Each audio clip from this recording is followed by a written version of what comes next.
Salam, Horas, Bapak Ibu, Saudara-saudari yang terkasih di dalam Kristus Yesus, dan anak-anak kami yang mungkin masih belajar di rumah.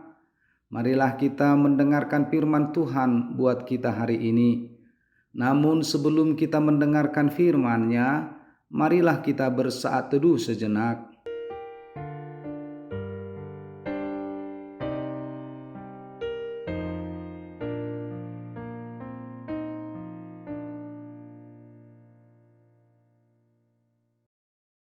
Amin. Firman Tuhan sebagai kabar baik bagi kita hari ini diambil dari Efesus pasal 5 ayat 8. Memang dahulu kamu adalah kegelapan, tetapi sekarang kamu adalah terang di dalam Tuhan. Sebab itu, hiduplah sebagai anak-anak terang. Dalam bahasa Batak dikatakan, Aina hulum dohamuna julu, alai tiurdo anggon waeng di bagasan Tuhani. Marparange mahamu songon aka anak hati uron. Demikian firman Tuhan. Anak-anak terang. Demikian judul dari renungan kita.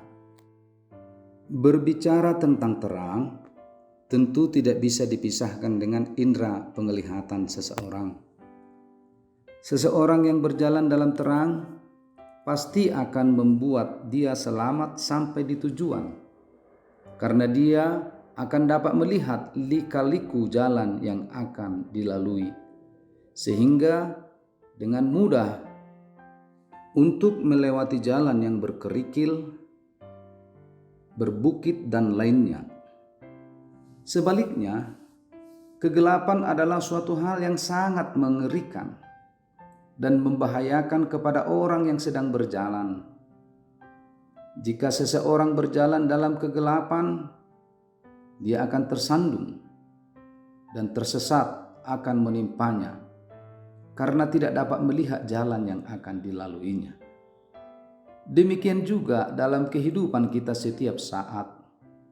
Jika kita berjalan pada jalan terang dari Tuhan, maka hidup kita akan bersuka cita dan bahagia karena dapat tiba di tujuan dengan selamat.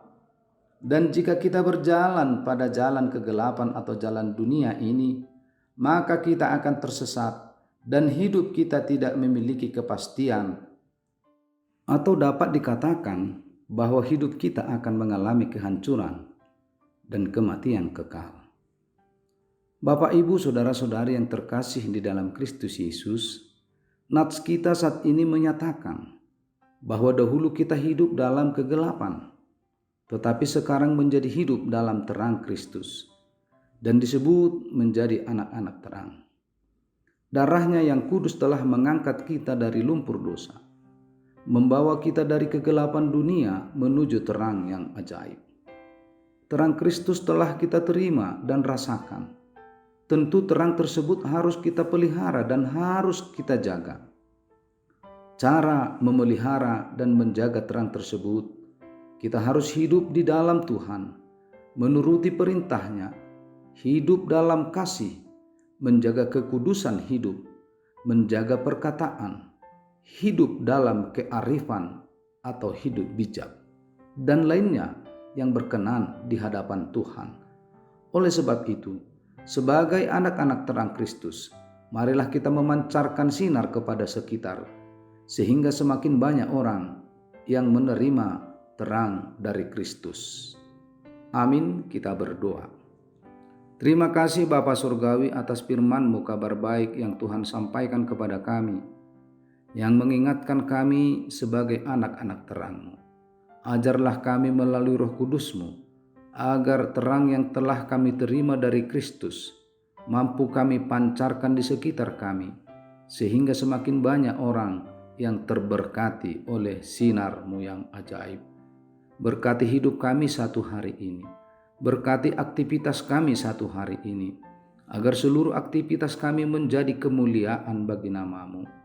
Ampunkan kami dari segala dosa kami, agar kami semakin layak memuji dan memuliakan nama-Mu. Terpujilah Engkau Tuhan kekal sampai selama-lamanya. Anugerah Tuhan kita Yesus Kristus, kasih setia dari Allah Bapa, dan dengan persekutuan Roh Kudus yang menyertai Bapak Ibu Saudara-saudariku sekalian. Amin.